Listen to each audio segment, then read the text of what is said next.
No passado, como a mortalidade infantil era muito natural, os pais não estabeleciam relações de afetividade com seus filhos nos primeiros anos de vida, mas somente quando se encontravam em idade mais avançada. De acordo com Gilberto Freire, na sociedade patriarcal brasileira, as crianças mortas tornavam-se anjos para suas mães. Lucoque, viajante inglês no século XIX, observou no Rio de Janeiro mães chorando de alegria porque o senhor tinha levado o quinto filho pequeno.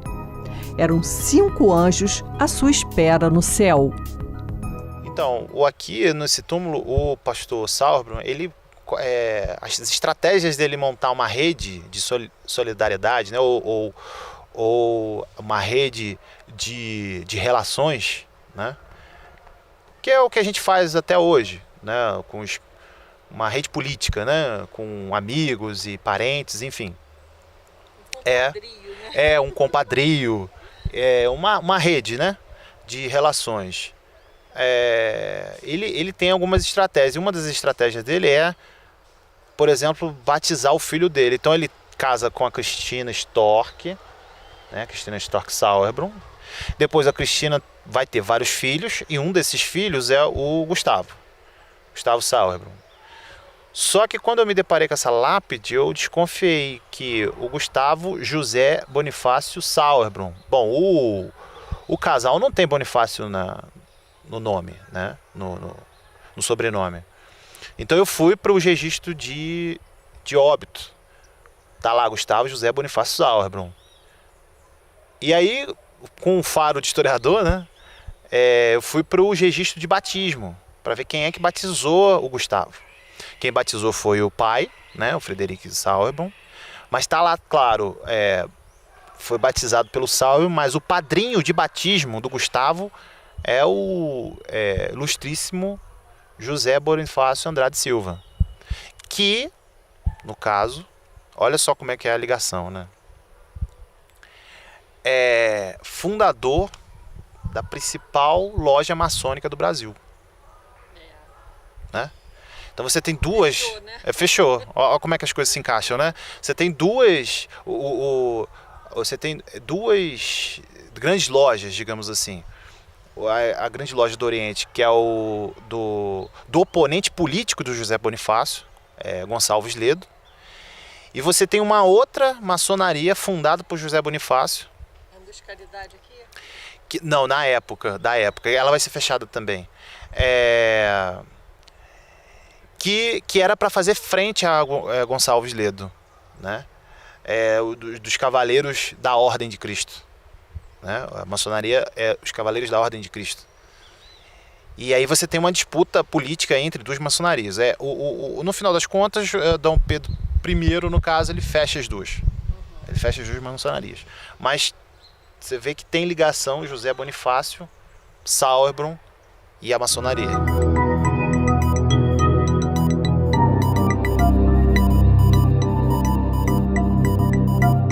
Ronald, a gente estava falando sobre essa questão da colina, dos romanos, né? Que eles faziam as oferendas nos túmulos, que na verdade, como eu falei, os primeiros deuses dos romanos foram os seus mortos. Agora, a gente tem essa coisa aqui no Sudeste não, mas a gente ainda encontra muito assim no interior e principalmente no Nordeste, essa coisa de beber o morto, né? Ou seja, você durante o velório, a rosca, o pão com a mortadela, a cachaça. Antigamente a gente tinha essa coisa da comida fúnebre, né? Exatamente.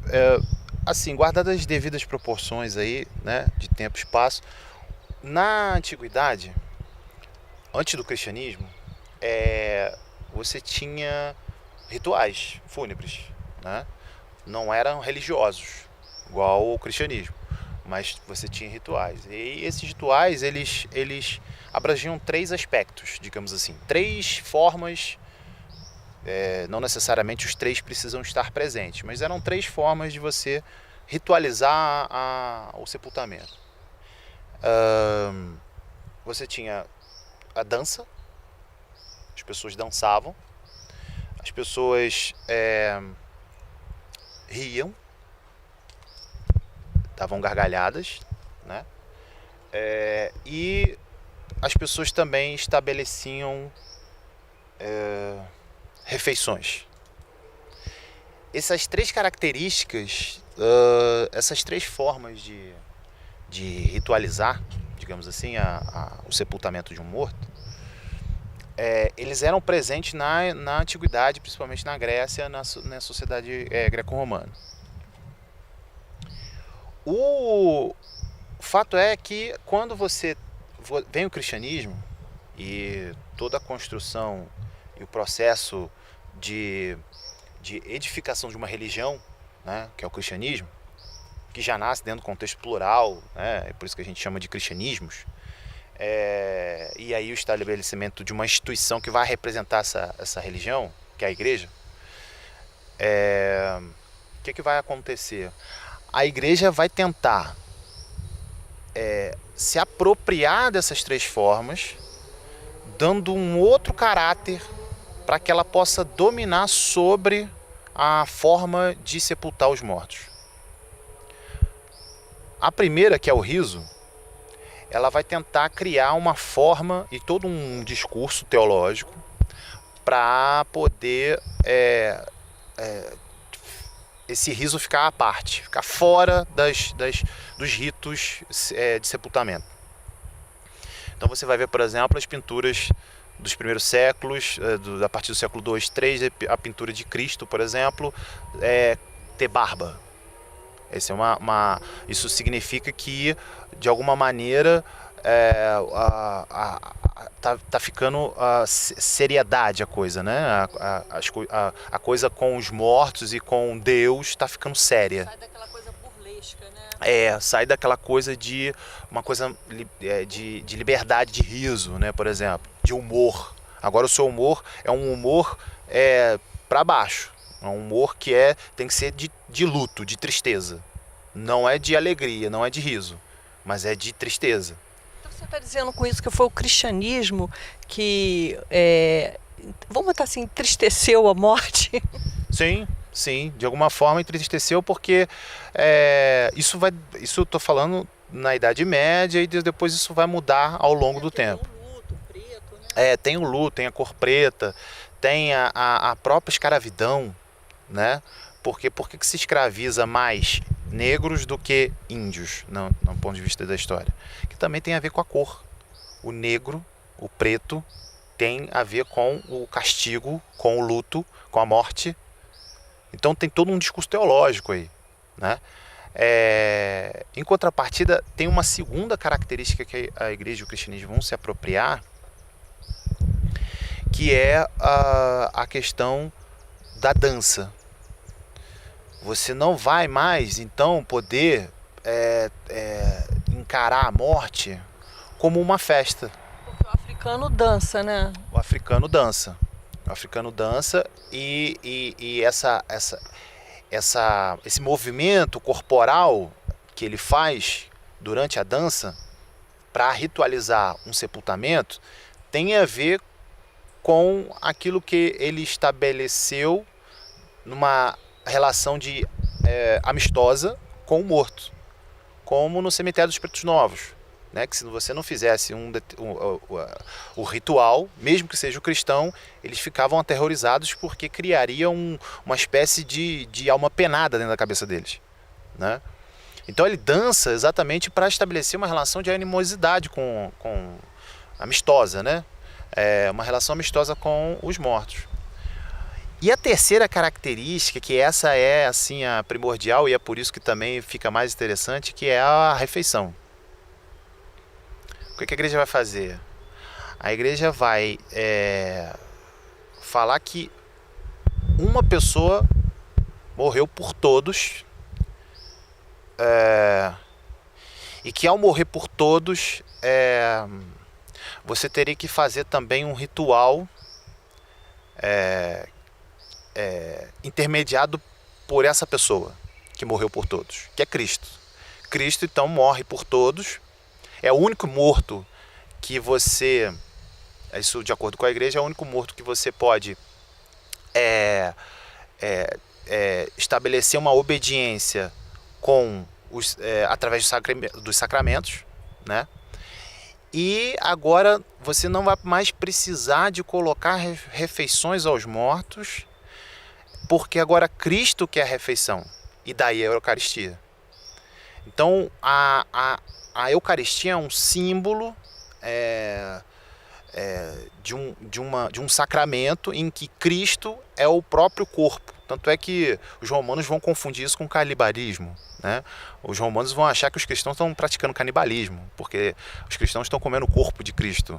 Mas não é isso. É um sacramento que é a intermediação da morte, tem a ver com a morte. Então a igreja, o que é que ela faz? No sentido de debelar essa questão da refeição, coloca Cristo como sendo a pedra fundamental da transubstanciação, da Eucaristia, né?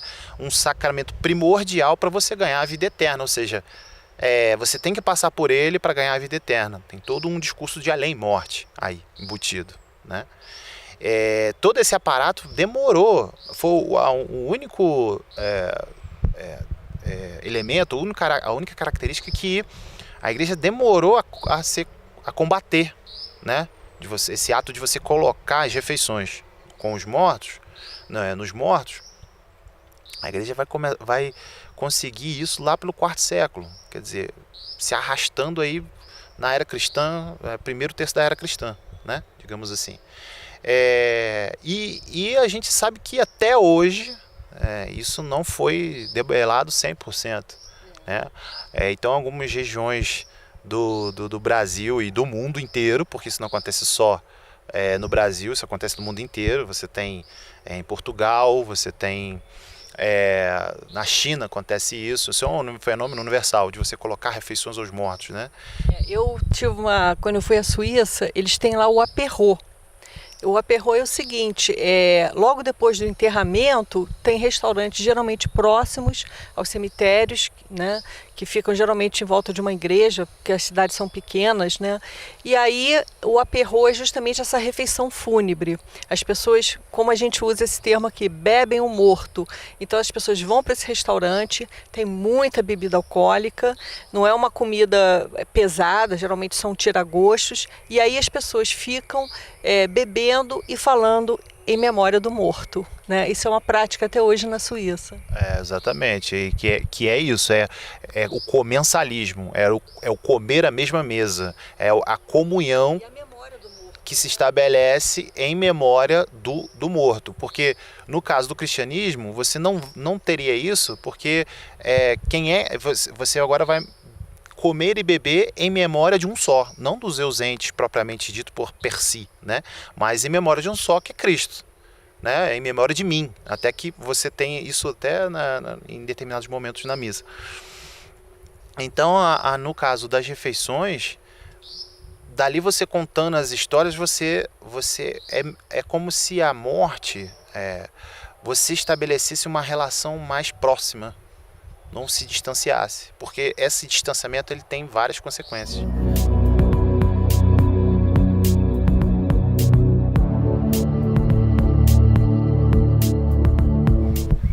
Ronald, no seu trabalho acadêmico, você cita o caso do calvinista Frederico Lamplé, que ele faleceu de um tiro em um duelo, né, aqui em Nova Friburgo.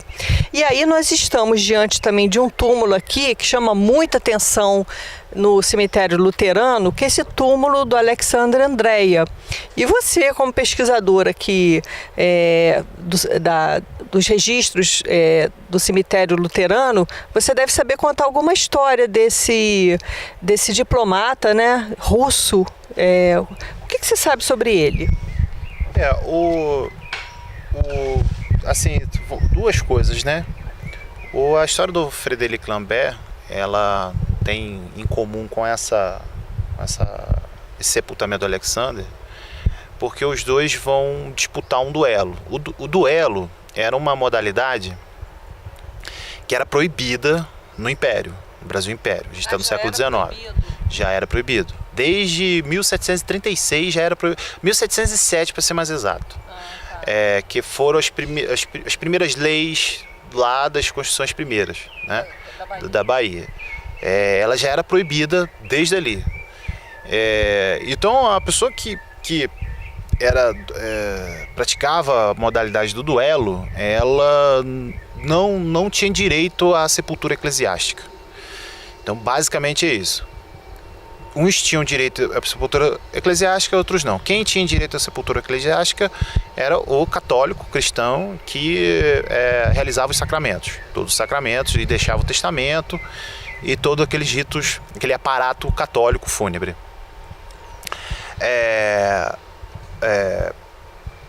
Os que não tinham direito à sepultura eclesiástica, que isso é importante para a concepção de morte da época, eram os natimortos, né, as pessoas que nasciam mortas, as crianças, né, principalmente. Inclusive, esse cemitério que a gente está aqui, os primeiros 10 anos, é um cemitério infantil. Os primeiros 10 anos de existência dele é um cemitério infantil. A maioria delas é criança, de 0 a 10 anos, mais ou menos. Morreu muito. A morte de criança era muito grande, né? Exatamente.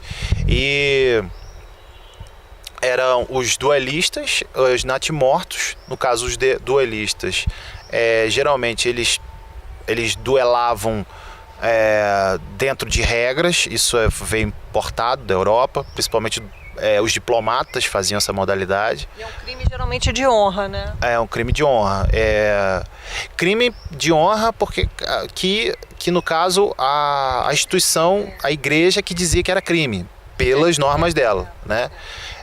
Mas entre os dois não havia crime nenhum. Era estabelecido, geralmente, isso não é sempre, né? Em direção à questão de afeto, de paixão, de amor.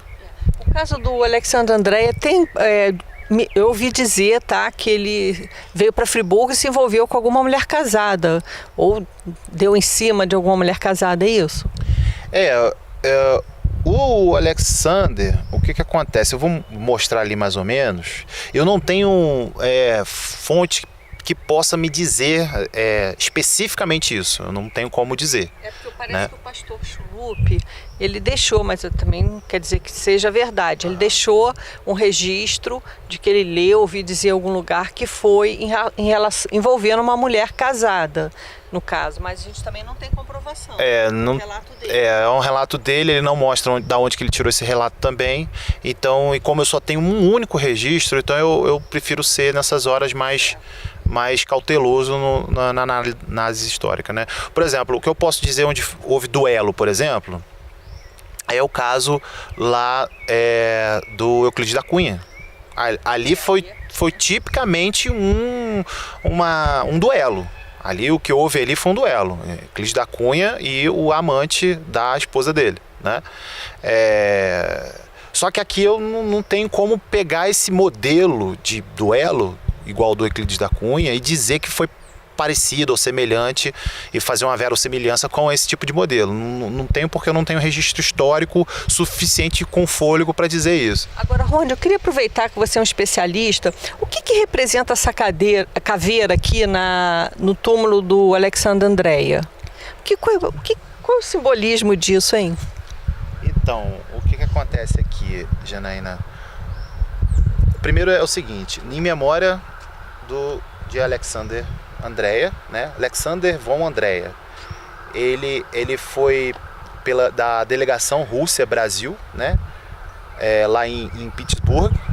E ele veio numa delegação ligado à diplomacia, né? Exato. Ele era um diplomata e veio a princípio no Rio de Janeiro, e do Rio de Janeiro só ele sobe a serra para visitar aqui a serra, porque ele ouviu falar, já tinha viagens históricas empreendidas aqui lá desde o início do século, com o John Maui, com outros viajantes, né? O Debré esteve aqui também, e ele ficou interessado para saber qual é essa região e veio para cá. A grande questão aqui é que há indícios nesse túmulo que ele, quando chegou aqui, estabeleceu uma relação com a maçonaria. Esse túmulo é maçom, isso aí é fato. Por quê? Porque a caveira não é símbolo de terror ou de medo, né? Além do que você tem essa utilização para afastar possíveis usurpadores de túmulo, né? Mas a caveira, ela é muito usada em túmulo maçônico. E você tem no nariz da caveira, você tem um triângulo, você tem 2 triângulos lá em cima, ó, que é duelo. Aquilo é um símbolo de duelo entre 2 maçons. Então, provavelmente, a pessoa que duelou com o Alexander também era maçom.